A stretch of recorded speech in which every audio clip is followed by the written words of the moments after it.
if you believe that God created the universe, then logically you've got to ask the question, who created God? And then you have to ask, who created the God that created the God that created the God that created the God that created God, and so on ad infinitum.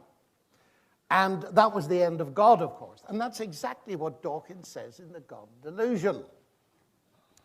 Well, let's analyze it for a moment. Who created God? If you ask that question, it shows you've immediately categorized God as created. So you're talking about a created God. Now, you imagine if Richard Dawkins had written a book called The Created God's Delusion. I don't think many people would have bought it, because I don't need him to tell me that created gods are a delusion. We usually call them idols, incidentally. But you see, this question,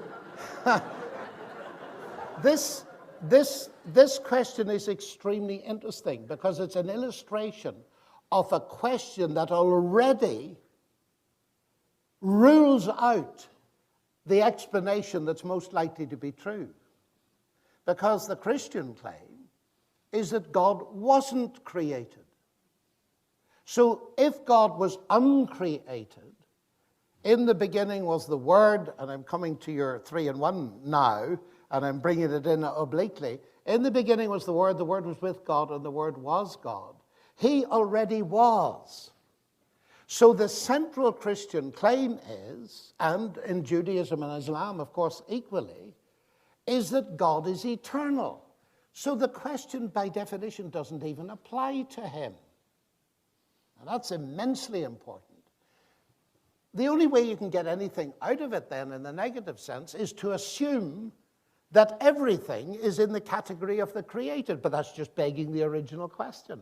And the Greeks were interested in it, and that's why John's Gospel starts with those words. In the beginning, the Word already was, and then it says, all things came to be through him.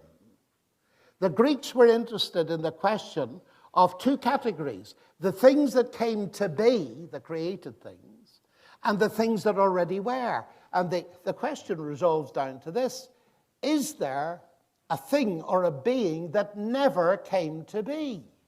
And that is the Christian claim, and he's called God. But there's a little codicil to this, you see.